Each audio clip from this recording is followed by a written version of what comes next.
Calma, gente, que hoje o vídeo tá meio desastroso, não está? Mas tudo bem. É porque me ligaram aqui, aí eu tentei essencial na formação da cidadania, corroborando com esse... peraí, gente. Gente, eu até me perdi aqui. Lara, gente, você já conhece esses participantes, né?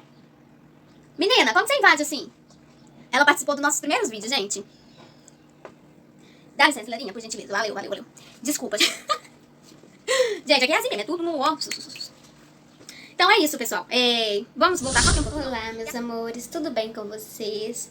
Hoje nós já estamos no 7º vídeo para minha apresentação de estágio de modo híbrido de extensão, que foi uma forma que a minha faculdade forneceu a nós alunos para podermos estar realizando, né, os nossos estágios, podermos realizar os nossos trabalhos de forma online para a nossa conclusão de curso, devido à pandemia.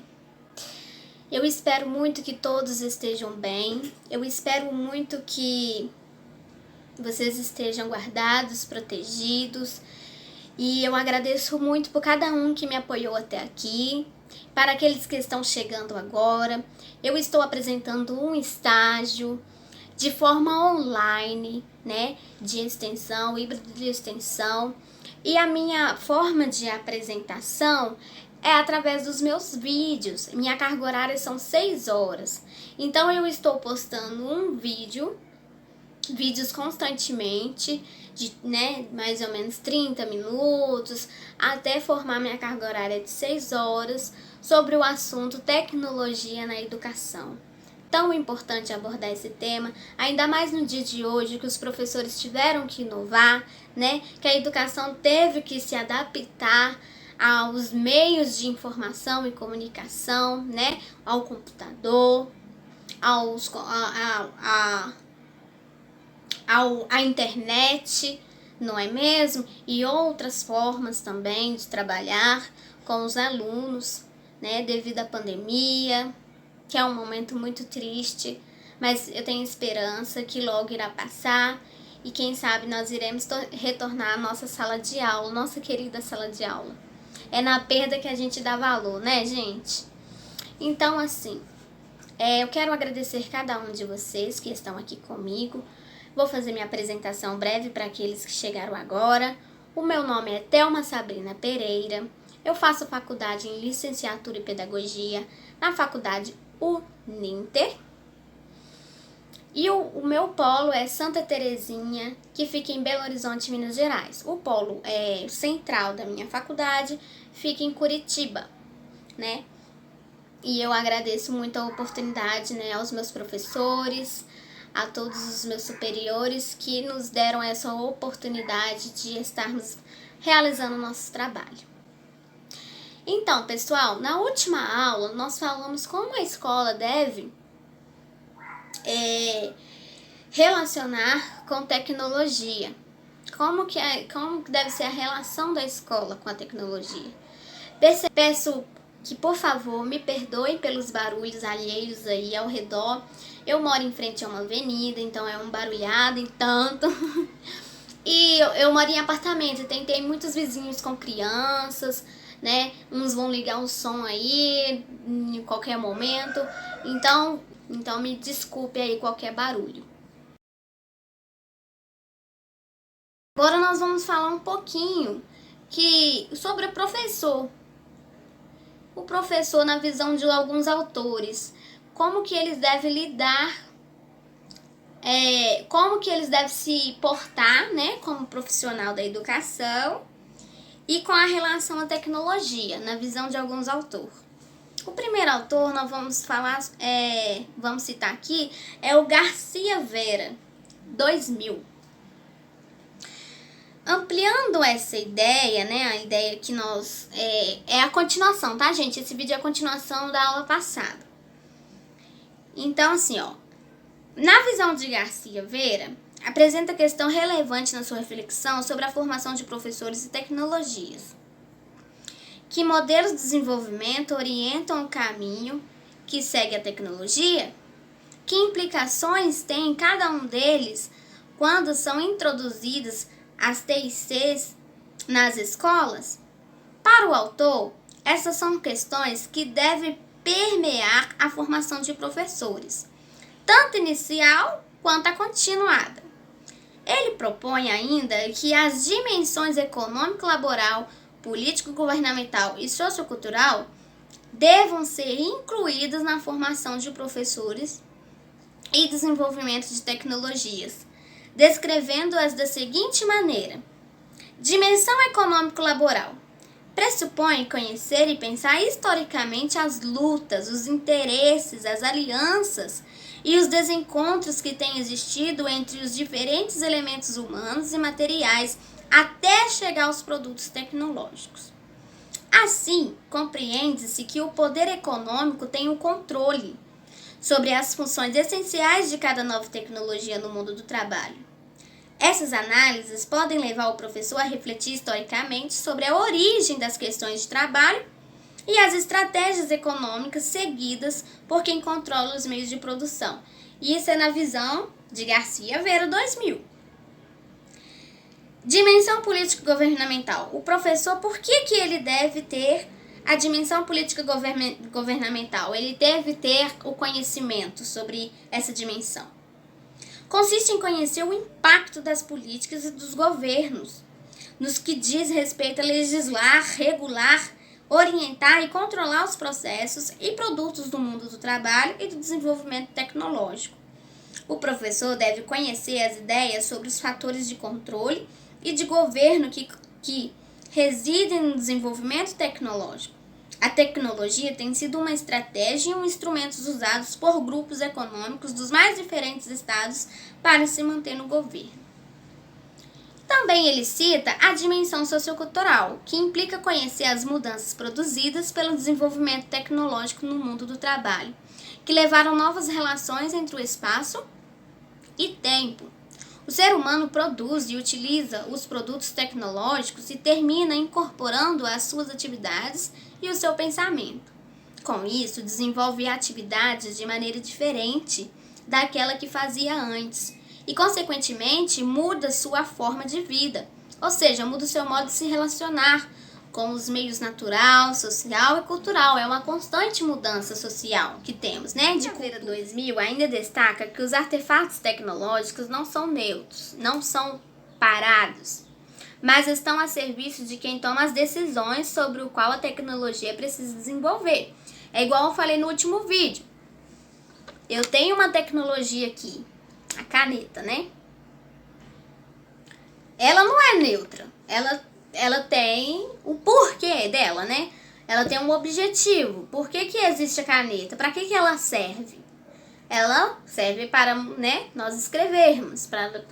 Ela tem a função de escrever, não é mesmo?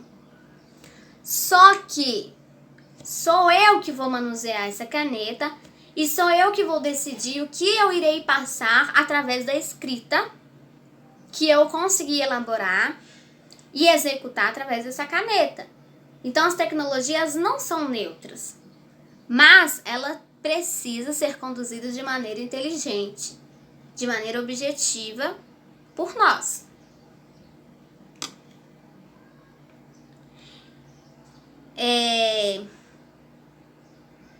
Urge, então, que a formação de professores inicial ou continuada proporcione uma reflexão sobre as dimensões citadas, visto que o professor é um interlocutor essencial na formação da cidadania.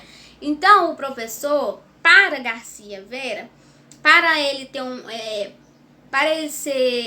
atuar com qualidade e tecnologia, né, a inserção de tecnologia, ele precisa ter o conhecimento dessas três dimensões: econômico-laboral, político-governamental e sociocultural. Porque o professor, ele é muito, muito, muito importante para a formação da cidadania. Na sala de aula, nós iremos e podemos e deve transmitir os valores culturais, sociais, éticos, né? Podemos desenvolver aqueles alunos ali para um pensamento crítico, para uma boa convivência social. Então, o professor, ele deve absorver todos esses conhecimentos e estar cada dia mais atualizados no que se passa, na legislação, na economia, na sociedade, na política, para poder preparar esses alunos cada dia mais para a vida, porque eles irão um dia sair da sala de aula e ir para a vida. E a maior parte do tempo, esses alunos, eles ficam em média de 12, 13 anos estudando. Então, a infância dele, a adolescência dele, aquele processo de desenvolvimento de caráter, de personalidade, além de ser adquirido em casa, com os pais, com a família, né? Que a família é muito importante para o desenvolvimento do aluno. Nós, como profissional da educação, precisamos, não é somente, gente, copiar e colar, não, ser aquela pessoa que olha o aluno como número, a competência do aluno por número. Ah, ele tirou 4, é um péssimo aluno, ele tirou 10, ele é um ótimo aluno. Não, nós temos que olhar o aluno como ser integral e entender que estamos preparando o ser humano para a convivência social. E através dos conhecimentos científicos, nós podemos também passar os nossos valores éticos, morais, sociais, para preparar um cidadão de bem, para que ele continue o desejo do processo de aprendizado na vida dele, seja de conhecimento científico, ou seja, os outros diversos aprendizados para o bom, né? Para o bem, para o melhor na vida dele.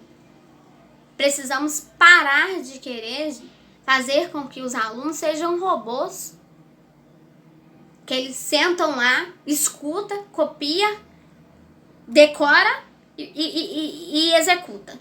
Escuta, copia, decora e executa. Não, ele é um ser integral, ele é um ser pensante. E o professor, ele é um interlocutor essencial na formação da cidadania dele.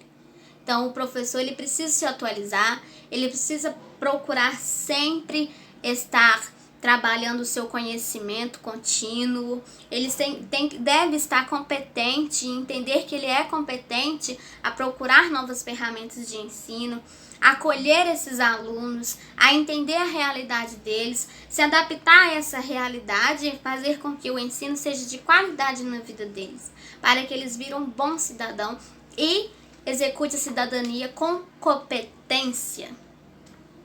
Com competência. É muito sério tudo isso. Muito sério, muito sério, muito sério. E precisamos pensar e repensar cada dia mais como um profissional. Na nossa atuação em lidar com esses seres humanos. A versão de Basso, em 2015. O que ele pensa sobre a educação, sobre a tecnologia, sobre a ciência, sobre o profissional? Ele afirma que há muitos anos a ciência e a tecnologia vêm ditando os rumos e alternâncias do comportamento social, tanto no plano industrial quanto nos setores individuais das pessoas. Este fato, por mais paradoxal que possa parecer, pouco tem produzido de mudanças substanciais na forma de construir conhecimento neste campo. Esta mudança, decorrente de satisfazer as necessidades cotidianas nas questões de sobrevivência, desenvolvimento, lazer, geração de superfluos, vem entupindo a sociedade de aparatos tecnológicos que, na maioria das vezes, os usuários nem sequer imaginam como operar.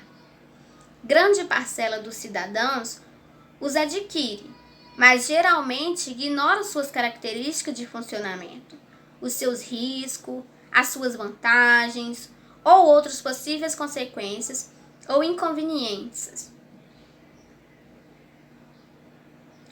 Estas situações contraditórias de riscos e vantagens que a ciência e a tecnologia apresentam requerem que se tenha um maior conhecimento sobre os processos envolvidos em seu desenvolvimento de produção.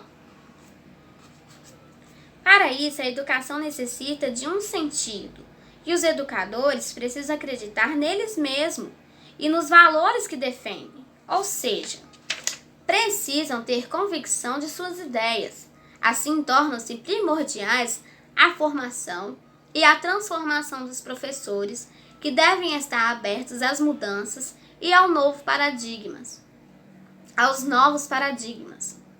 os quais os obrigarão a aceitar a diversidade e as exigências impostas por uma sociedade que se comunica por meio de um universo cultural cada vez mais amplo e tecnológico. Sem dúvida, uma das tecnologias que tem recebido destaque, tanto no meio social como nas propostas e nas ações didáticas, é o computador conectado à internet. O que temos observado são discussões e discursos sobre os benefícios e malefícios que o uso desta e de outras tecnologias engendram no processo educacional. Consideramos, porém, que isso não deveria ser o foco principal dessas discussões, mas sim a forma de utilização das tecnologias no processo de ensino-aprendizagem, pois é a ação que passa necessariamente por um trabalho na formação continuada do professor. Então, meus amores, a escola, ou seja, a tecnologia, a ciência, ela é muito, ela causa um impacto muito profundo. Ah, não, menina, pode voltar. Olha pra você ver, gente, minha gatinha já ia entrar na frente aqui de novo. Vocês me desculpam, tá? Por aquela hora.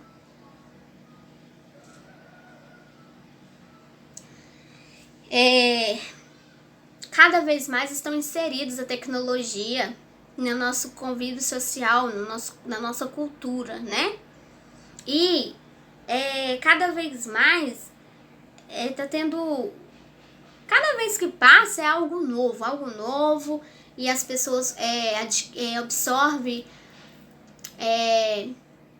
adquirem essas ferramentas. Mas igual que falou no início do texto, muitas das vezes eles não sabem nem como operar essas ferramentas.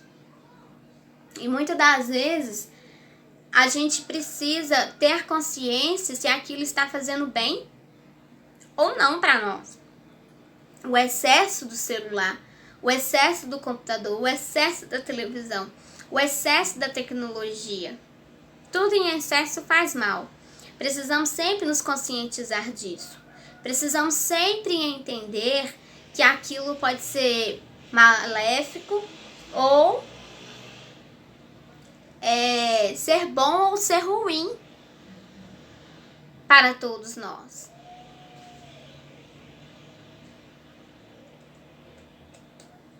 Então, nós precisamos conscientizar os nossos jovens cada dia mais. Não tem a conscientização de doenças, conscientização do meio ambiente e outras diversas conscientização.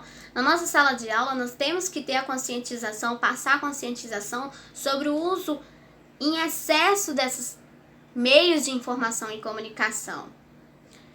Mostrar para eles que precisa ser usado de forma inteligente, de forma saudável, de forma, da maioria das vezes, que agregam a sua vida.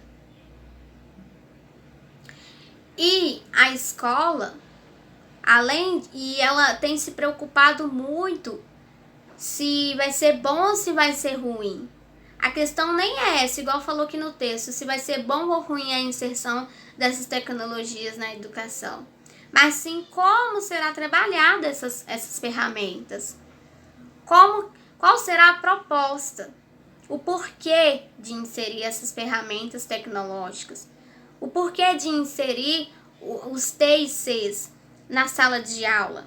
Temos que mostrar o objetivo, o propósito, e o professor, ele tem que se atualizar, porque é igual eu já comentei nos outros vídeos, muitas das vezes as pessoas acham que colocar um filme de desenho na sala de aula já está incluindo tecnologia na educação.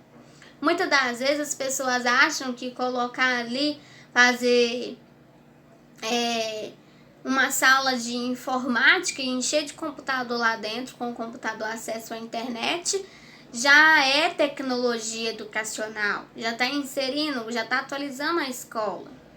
Mas aí tá, aí vai os alunos, ficam lá 40 minutos, não tem nenhum ensino, não tem nada, não tem nenhum objetivo, não tem nenhum propósito, ficam a Deus dará lá, mexendo no que bem entende. Qual que vai ser o resultado disso? Nenhum. Vai ter um resultado, mas não vai assim ser para agregar o conhecimento, para agregar ali, né, no aprendizado do aluno. Então temos que saber por quê, como, para quê, temos que refletir por que inserir essas tecnologias. Primeiro, a sociedade está aí, nossa cultura está aí, cada dia mais envolvendo com esses meios tecnológicos. Consequentemente, os nossos alunos também. A escola ela não deve ficar nem parada com o mesmo padrão, sempre, porque aquilo não vai atrair os alunos, não vai trazer tão bons resultados, né? Então, a escola tem o quê? Que decidir melhorar, decidir se atualizar, decidir se desenvolver para atender esses alunos, para atender a sociedade, a comunidade, a cultura atual. Não é mesmo? Mas não adianta fazer isso mal feito, não adianta fazer isso de qualquer forma, de qualquer jeito. Tem que repensar, tem que entender o propósito e o objetivo de tudo isso. E o professor, ele deve ter competência, ele deve buscar cada vez mais se desenvolver, procurar conhecimento, entender que o aluno ele tem conhecimento também, ele pode passar, ainda mais se tratando de ensino médio. Não pode ser feito de qualquer maneira.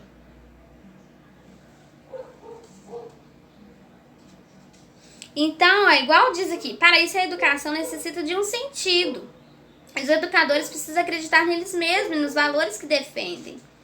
Precisam ter convicção de suas ideias, precisam entender por quê, para quê, qual é o objetivo, qual é o resultado que queremos atingir com tudo isso. Ou a escola muda para o melhor, ou a escola fica como está e não dá muitos bons resultados, ou a escola faz algo novo, mas de qualquer maneira. Temos que tomar muito cuidado e refletir bastante sobre isso. Porque não é simplesmente você pegar as ferramentas tecnológicas e inserir ali na sala de aula de qualquer maneira, sem um propósito, sem um objetivo, só para dizer que está se atualizando, né? A tecnologia, informação e comunicação é o que eu estou querendo trazer, que envolve tecnologias educacionais, né? Além das tecnologias que nós já temos, que nós podemos utilizar no nosso meio escolar, nós temos as tecnologias de informação e comunicação que nós podemos também trabalhar elas como ferramenta de ensino e aprendizado com os nossos alunos. Claro, vem toda a reflexão de qual é aquela comunidade que nós estamos que está sendo envolvido naquela instituição, quais são aqueles alunos, o que a escola fornece, tudo isso o profissional da educação tem que ter a reflexão para poder analisar e pensar qual será a melhor ação, qual será a melhor, para poder desenvolver ali habilidades, sabe? Qual será a melhor ferramenta para eu trabalhar com esses alunos? Para sair um pouco do museu, daquela escola-museu, que fica somente em um padrão anos e anos, décadas e décadas, aí não influencia em nada praticamente, tem pouco resultado qualitativo no aprendizado dos alunos, né?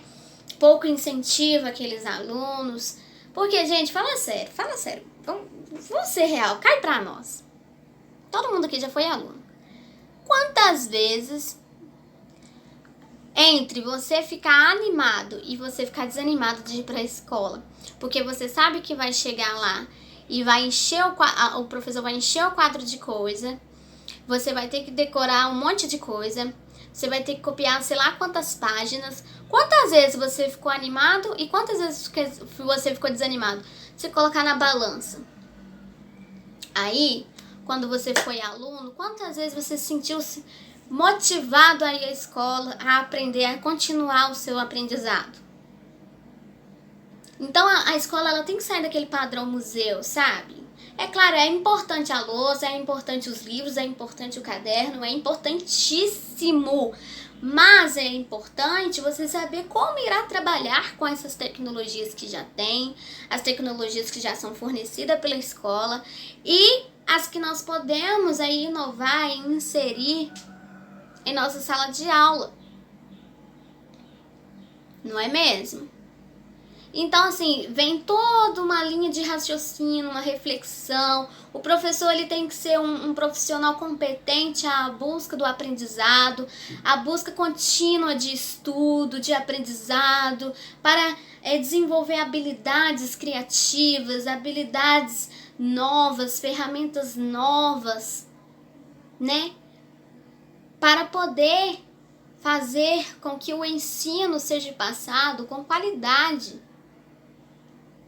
para aqueles alunos.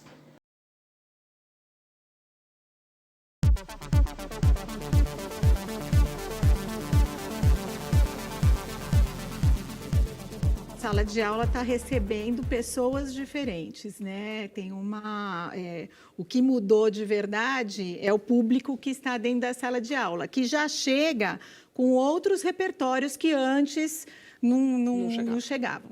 Né? Então, hoje você tem crianças com 1 ano, 2 anos, ou bem menos que isso, que já tem um repertório, às vezes, bastante considerável. Né? E que é o grande desafio, né? Como é que a gente faz essa conexão com o repertório das crianças que chegam e com aquilo que se pretende cumprir do papel da escola. E aí a necessidade do professor tá, se não preparado, porque assim, as tecnologias a gente tem, a cada dia é uma coisa nova, é impossível a gente estar preparado para tudo. Acompanhar tudo, né? É muito difícil a gente estar antenado com todas as coisas. Então, o professor ele precisa estar preparado para aquilo que, de fato, vai contribuir com a experiência de aprendizagem. A gente vai ter que lidar ainda com uma transição das práticas pedagógicas tradicionais que a gente tinha com esse professor mais conectado. As pesquisas, a gente tem várias pesquisas que avaliam a apropriação das tecnologias pelos professores, e mais de 90% dos professores pesquisados, eles dominam as tecnologias, mas eles dominam para o uso pessoal. É ficção achar que o professor ele é um ser que está totalmente desconectado. Não é. Agora, o salto é como essas tecnologias, no que, de fato, elas vão contribuir para a aprendizagem. Está mudando muito rápido, né? Tudo. Muda muito Deve ser rápido. difícil acompanhar. Assim, as políticas não são capazes de acompanhar, né? porque demanda infraestrutura, Sim. demanda... É um conteúdo específico também, Exatamente, né? é uma forma, uma linguagem diferente, né? Só que veio a tecnologia. Sim. Que nos é absolutamente importante, E fundamental. me ajuda muito hoje em dia a tecnologia, né? Em pesquisa, Com certeza. em coisas que eu preciso saber, na velocidade, né? Que eu preciso ter uma coisa, imediatamente. Mas o drama que a gente está vivendo hoje é esse, é como colocar essa tecnologia dentro da sala de aula, que já é uma realidade, que a gente não tem mais O como problema voltar atrás. é somar. É somar. Não abandonar os valores tradicionais da educação. Essa é a minha porque eu acho que opinião. uma A questão não é essa. A questão primeira que tem que vir esse recurso, ele vai melhorar a minha condição de explicar, de ensinar, de dar acesso para aquilo que eu não consigo de outro jeito na escola. Então, sempre tem que ter esse olhar. Tem que olhar qual é o problema e identificar se a tecnologia pode te ajudar nesse problema ou não. Para não ser mais uma parafernália que só para atrair pais e matrícula de pais. Não é isso. Tem que olhar para essa questão. Porque a gente que nem um país tão continental, que tem tantas Pois é. realidades diferentes, a gente tem E que pode entender de servir cada lugar. referência até para outros países, né? O SEMPEC vai fazer a avaliação do centro de mídias lá, justamente para a gente poder dar referências para outros estados e países a fazer isso. A robótica, ela mexe com a lógica de programação. E isso é fantástico, porque você tem que programar o computador para aquele objeto que você não tem, ele poder se movimentar e fazer, respeitar ali o comando que você está dando. Isso é fantástico, inclusive para o futuro, porque hoje, se você pensar na medicina, por exemplo, tem muita coisa que só vai ser possível, ou que já é possível acontecer por causa desse conhecimento Fora da a autoestima robótica. que deve dar para a criança também. E o né? empoderamento, né? Porque ela começa a pensar de como ela tem que organizar o pensamento, nos passos que ela tem que fazer para alcançar o Não podemos resultado esquecer que dela. por trás de todo computador, ou dentro de todo computador, tem uma mente humana. Sozinhos eles não são nada. Esse debate não precisa acabar aqui agora. Comentando aqui embaixo, você também entra no papo. E curtindo e compartilhando, você chama mais gente para essa conversa. Semana que vem, você que é inscrito no canal já sabe. Ele avisa quando o vídeo novo estiver no ar. Quer também? Se inscreve aqui e ativa a notificação que a gente avisa para você. Agradeço muito pela oportunidade, eu agradeço a todos vocês, espero que curte, comente, compartilhe e Deus abençoe a vida de cada um.